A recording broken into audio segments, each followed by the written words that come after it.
গ্রামের নাম কাশিমপুর। এই গ্রামে সবাই মিলেমিশে থাকে। এখানে প্রকৃতি যেন ঈশ্বরের আশীর্বাদ।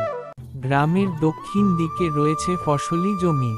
উঁচু রাস্তা ঢাল বেয়ে নিচে নেমে এসেছে, সেখানে রয়েছে খেলার মাঠ।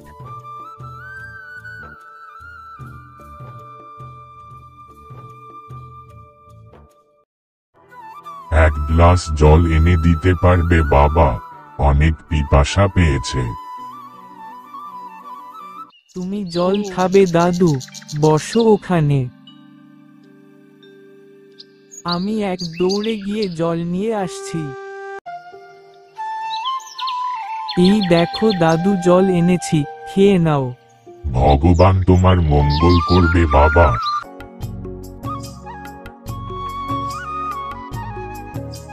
কে রে এই লোক?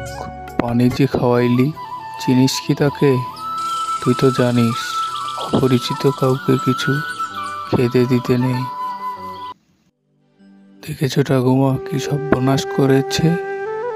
ঠাকুমা, ও যে এই লোকটাকে পানি খাওয়ালো, ও আবার কিছু চুরি করবে না তো গ্রামের? শুনেছি এভাবে চোররা নাকি ঘুরে বেড়াচ্ছে।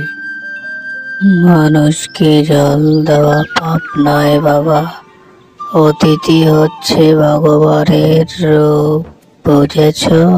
সেই সাথে ভিডিওটি যদি ভালো লেগে থাকে তাহলে ইডিট বাংলা চ্যানেলটি সাবস্ক্রাইবও করে রাখুন। সবার আগে ভিডিও পেতে অবশ্যই লাইক করতে ভুলবেন না।